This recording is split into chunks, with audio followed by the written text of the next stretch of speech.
ഞാൻ കാണുന്ന പേഷ്യൻസിൽ 10ൽ 2 ആൾ വരുമ്പോൾ എന്താണ് പ്രോബ്ലം എന്ന് ചോദിച്ചാൽ ഡോക്ടറെ ഇതാണ് പ്രോബ്ലം എന്ന് പറയുന്നതിനേക്കാളും ഞാൻ ഒരു പോളിസിസ്റ്റിക് ഓവറി പേഷ്യൻ്റാണ് എന്നാണ് ആദ്യം പറയുക. അപ്പോൾ അത് നല്ലൊരു ടോപ്പിക്കായിട്ട് എനിക്ക് തോന്നി. ഈ പോളിസിസ്റ്റിക് ഓവറി എന്ന് പറയുന്ന ഒരു കാര്യം ഒരു സ്ത്രീയുടെ ജനനം തൊട്ട് മരണം വരെ തുടർന്ന് വരുന്ന ഒരു സംഭവമാണ്. തുടക്കത്തിൽ പോളിസിസ്റ്റിക് ഓവറി എന്നാൽ അണ്ഡാശയത്തിൽ കുമിഴകൾ ഉള്ളതാണ്. ഇത് മിക്കവാറും സ്ത്രീകൾ സ്കാൻ ചെയ്ത് ആ ഒരു പോളിസിസ്റ്റിക് ഓവറി എന്ന ഒരു ഡയഗ്നോസിസുമായിട്ട് ഒരു പേപ്പറും കൊണ്ടാണ് വരുന്നത് പതിവ്. ഇപ്പോൾ ചെറിയ കുട്ടികൾ ഒരു 10-12 വയസ്സുള്ള കുട്ടികൾ മാസക്കുളി തുടങ്ങുന്ന സമയത്ത് അവർക്ക് ഈ പോളിസിസ്റ്റിക് ഓവറി എന്നുള്ള ഡയഗ്നോസിസ് തെറ്റാണ്. ബട്ട് മിക്കവാറും കുട്ടികൾ ആ ഒരു ഡയഗ്നോസിസുമായി വരാറുണ്ട്. അവർക്ക് ഓവറി ഇനിയും മൂപ്പെത്തിയിട്ടില്ല. അവരുടെ പ്രായത്തിനനുസരിച്ച് പോളിസിസ്റ്റിക് ഓവറി എന്ന് പറയുന്നത് ശരിയാകില്ല. ബട്ട് കുറച്ച് പ്രായം കൂടി കഴിയുമ്പോൾ കുട്ടികളിൽ കാണുന്ന മെൻസ്ട്രൽ ഇറഗുലാരിറ്റീസ്, അതുകൂടാതെ അമിതവണ്ണം, പിമ്പിൾസ്, കഴുത്തിന് ചുറ്റി ഒരു കറുത്ത പാടുകൾ, ഇതെല്ലാം ഈ പോളിസിസ്റ്റിക് ഓവറി കാരണമായിരിക്കാം. ഇത് നമ്മൾ ശ്രദ്ധിക്കാതെ വിടുമ്പോൾ അവർ ഒന്നുകൂടി വലുതാകുമ്പോൾ അവർക്ക് പ്രഗ്നൻസിയിൽ പ്രശ്നം വരാം. പ്രഗ്നൻസി ആകാനായിട്ട് അവർക്ക് ട്രീറ്റ്മെൻറ്റ് ആവശ്യം വരാം. ട്രീറ്റ്മെൻറ്റ് ചെറുതു തൊട്ട് IVF വരെ എത്താനുള്ള സാധ്യതയുമുണ്ട്. അതുകൂടാതെ പ്രഗ്നൻ്റ് ആയാൽ അവർ കൂടുതൽ മിസ്കാരേജ്, അബോർഷൻ ആകേണ്ട സാധ്യതയുണ്ട്. കൂടാതെ അവർക്ക് ഗർഭകാലത്തിൽ ഷുഗർ, BP എന്നുള്ള പ്രോബ്ലംസും മാസം തികയാതെ കുഞ്ഞ് ജനിക്കാനുള്ള സാധ്യതയും കൂടുതലാണ്. അപ്പോൾ ഇങ്ങനെ എല്ലാം കൊണ്ടും പോളിസിസ്റ്റിക് ഓവറി ഒരു സ്ത്രീയുടെ കൂടെ വരുന്നതാണ്.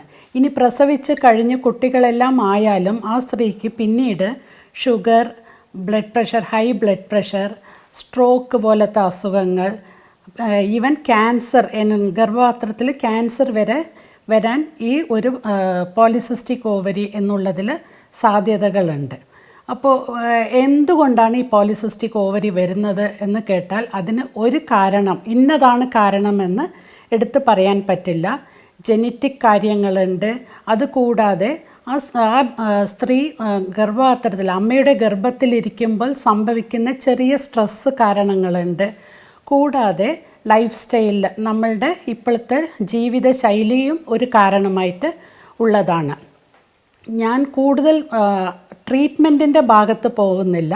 ഒരു ലേ പേഴ്സൺ, ഒരു സാധാരണ ഒരു സ്ത്രീ എന്തൊക്കെ ചെയ്യാൻ പറ്റും എന്നുള്ളത് മാത്രം സംസാരിക്കാൻ ആഗ്രഹിക്കുകയാണ്.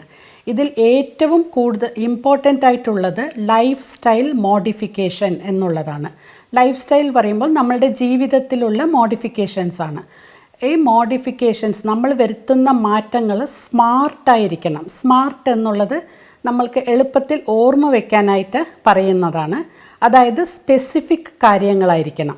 എക്സാമ്പിൾ, ഞാൻ വെയിറ്റ് കുറയ്ക്കും എന്ന് ഒരു പർട്ടിക്കുലർ ഇത് എടുത്ത് സ്പെസിഫിക് ആയിരിക്കണം, മെഷറബിൾ ആയിരിക്കണം, നമ്മൾക്ക് അളക്കാൻ പറ്റുന്നതായിരിക്കണം.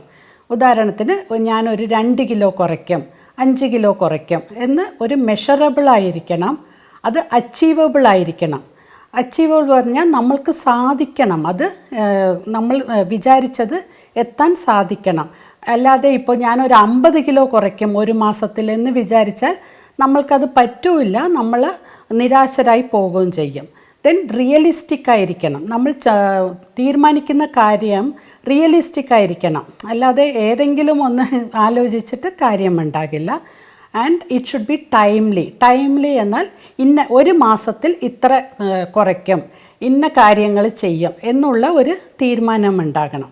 അപ്പോൾ ഈ ലൈഫ് സ്റ്റൈലിൽ ഡയറ്റ് വളരെ പ്രധാനമായ ഒന്നാണ്. ഇപ്പോൾ ഇഷ്ടം പോലെ നിങ്ങൾ യൂട്യൂബിലും എല്ലാം കണ്ടാൽ മെഡിറ്ററേനിയൻ ഡയറ്റ്, കീറ്റോ ഡയറ്റ് എന്ന് ഇഷ്ടം പോലെ ഡയറ്റ്സ് പ്രൊമോട്ട് ചെയ്യുന്നുണ്ട്. ബട്ട് ഒന്നിനും ഒന്ന് മെച്ചമല്ല.